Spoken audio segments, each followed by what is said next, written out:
Bonjour à toutes et à tous, bienvenue dans 7 au carré, l'émission de mathématiques qui sert de faire comprendre aux petits comme aux grands comment fonctionnent les mathématiques, ce qu'on apprend en classe et puis aussi qui va permettre peut-être aux parents d'aider ses enfants à faire ses devoirs. Avec moi, juste des explications, on essaie de comprendre comment ça se passe, pas besoin de faire des exercices ou de s'entraîner. On commence pour aujourd'hui, on essaie de se poser la question, qu'est-ce qu'un rectangle et en plus, comment on le construit? Alors, un rectangle s'appelle rectangle parce qu'il a des angles droits. Rec vient du latin droit. Ok? C'est la langue latine qui nous a donné plein de mots et dont le mot droit, donc rectangle, ça veut dire qu'il a des angles, ici, 4 en l'occurrence, droits. Hop, on continue. Pourquoi dit-on que ces angles sont droits? On dit qu'ils sont droits car ils permettent, comme vous pouvez le voir, de mettre un rectangle à côté d'un autre sans qu'il y ait de perte de place et cela très facilement. Ici aussi, les deux angles, celui du rectangle rouge et celui du rectangle noir, sont parfaitement alignés. Grâce à ça, comme on peut le voir, on peut mettre à côté et ranger très facilement toutes sortes de rectangles sans perdre aucune place. Ici, l'angle droit du rectangle noir avec celui du rectangle orange se mettent parfaitement alignés avec le côté du rectangle rouge. Regardez, on a la même chose là. Ici aussi, c'est très pratique. C'est pour ça que les rectangles sont très utilisés et les angles droits, on en voit de partout. C'est la façon la plus simple de ranger des éléments ensemble sans perte de place. Voilà, vous voyez, vous avez deux exemples ici, d'accord? Il y a plein d'angles droits autour de nous. Regardez votre télé, par exemple. C'est l'angle le plus utilisé car il permet de ranger plein de choses, d'accord?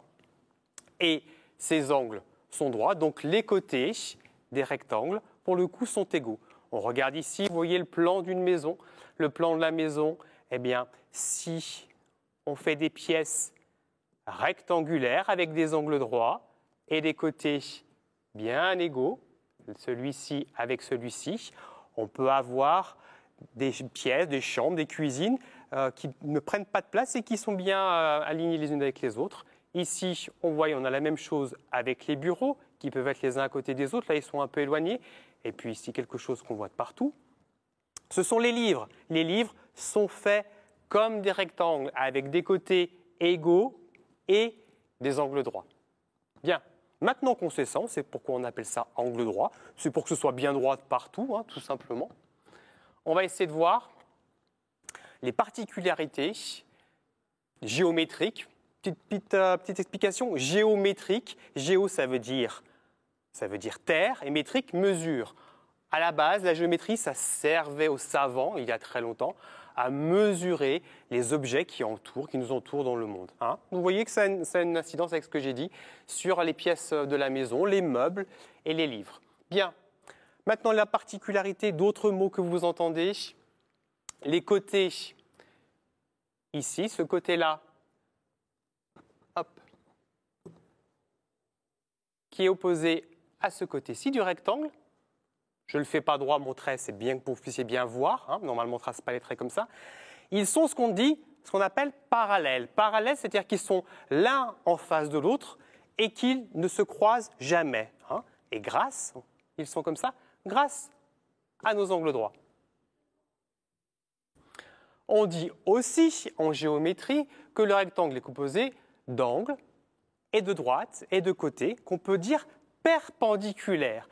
Perpendiculaire, ça veut dire que ce côté-ci avec ce côté-là se croisent, vous voyez, dans une croix qui est formée par, à chaque fois, des angles droits.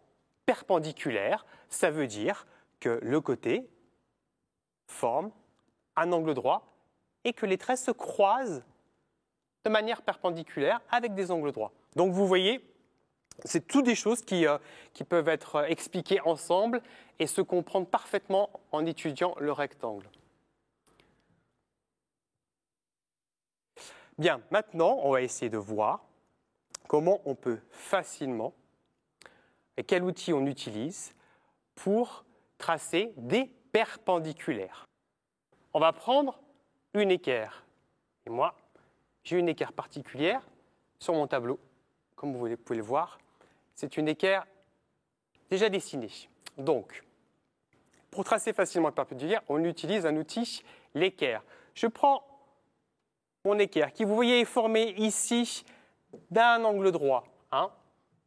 On la voit bien, elle a bien un angle droit. C'est pour ça qu'on a besoin d'une équerre pour tracer des angles droits. On ne peut pas le faire à l'œil nu. On a besoin d'un réel outil que tout le monde utilise. C'est une équerre car elle a un angle droit qui nous sert à tracer de manière sûre et certaine. OK, on est reparti. Je reprends mon équerre. Voilà. Donc cette équerre ici a un angle droit. Je vais tracer grâce à cette équerre mon premier trait et je vais pouvoir le faire, comme vous voyez ici, en suivant bien. Je vais pouvoir le faire bien droit. OK? Ensuite, je prends mon autre coin et je trace encore, pour le coup, un trait que je vais pouvoir aligner sur la deuxième partie de l'équerre. Et ici, grâce à mon équerre, j'ai très simplement tracé ce qu'on appelle des droites, deux traits de droite, qui sont bien perpendiculaires. Elles sont bien, si on regarde ici, si on prolongeait, elles sont bien avec ici, hop, avec ici un angle droit. Bien, on continue. On peut aussi tracer facilement avec une équerre des parallèles. Je reprends mon équerre virtuelle. Je trace aussi un trait. Alors, je vais le faire à main levée, donc ça risque de pas être très, très droit parce que je ne peux pas avoir une règle, vous le comprenez bien. Donc, c'est un peu compliqué. Du coup, je le fais tout simplement ici, à main levée, pour vous expliquer comment ça fonctionne. D'accord? Donc, je trace d'abord ici, grâce à mon équerre, le premier trait, en suivant bien l'angle droit. Je trace le suivant. OK? Donc ici, j'ai bien mon angle droit. Je prends mon équerre. Hop, pour la prendre, je fais comme ça. Je prends mon équerre, je la retourne, je la mets bien droite avec mon premier trait. Voilà. Et là, je me sers à nouveau ici, on imagine que c'est bien droit, je me sers à nouveau de cet angle ici pour tracer un nouvel angle droit grâce à mon équerre. Et une fois que j'ai un angle droit ici, un angle droit là, automatiquement, ma première droite que j'ai tracée, celle-ci, est parallèle obligatoirement avec la deuxième. Donc en traçant tout de suite deux angles droits avec mon équerre, je trace deux droites parallèles. Vous voyez, c'est assez simple. Encore plus simple avec une équerre normale, vous verrez quand vous serez à la maison ou à l'école. Bien. Un rectangle est fait donc de perpendiculaires et de parallèles. On trace facilement des perpendiculaires et des parallèles avec simplement l'outil qu'on appelle l'équerre. Maintenant, pour tracer un rectangle, on utilise donc une équerre. Il y a deux façons de faire. On va regarder une première façon de faire. Même chose, je vais le faire à main levée pour gagner un petit peu de temps et d'explicatif. Donc, ce ne sera pas forcément très très précis, mais le but, c'est qu'on comprenne comment il faut faire. D'accord?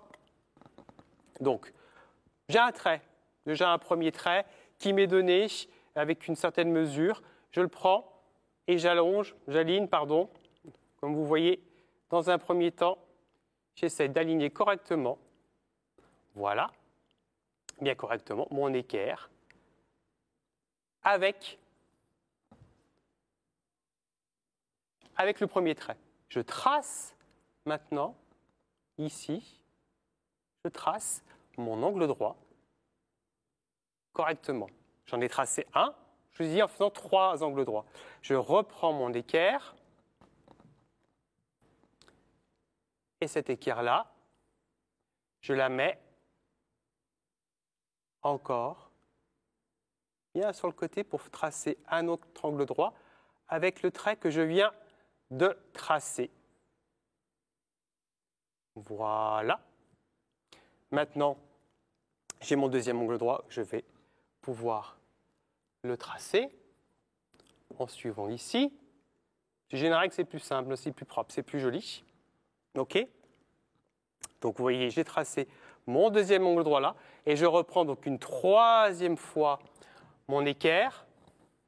Je la prends et je la mets bien dans le bon sens pour tracer à nouveau ici un angle droit en me mettant bien sur le bon côté. Et vous voyez, en traçant mon troisième angle droit, eh ben, j'ai tracé un rectangle. Hop, une autre façon de faire. Voilà. On peut aussi faire ça en faisant les angles droits opposés. Je reprends encore une fois, vous savez, mon outil indispensable pour mes angles droits, c'est-à-dire mon équerre. Mon équerre, je la mets bien par rapport au trait qui m'est donné, hop, correctement, le plus correctement possible. Voilà. Je trace immédiatement un premier. Je la reprends. Hop, je vais par contre, cette fois-ci, je vais de l'autre côté. Je repositionne mon angle sur le premier côté pour qu'il soit bien droit. Je retrace à nouveau le deuxième. Hop là. Voilà. J'ai bien mon autre angle droit là. J'en avais un ici. Et maintenant, comme vous avez remarqué, j'ai ces deux côtés, là, celui-ci et celui-ci, qui sont égaux. J'ai mes deux angles droits. Si je rejoins ce côté-là, la fin avec l'autre fin, automatiquement, j'ai un rectangle, puisqu'en fait, c'est la même façon que tout à l'heure, si vous voulez, d'avoir tracé aussi une parallèle. Celui-ci est égal à celui-là. J'ai donc un rectangle aussi. Voilà deux façons assez simples, en utilisant les propriétés de parallèle et de perpendiculaire, de tracer, vous voyez, grâce à l'équerre, de tracer un rectangle.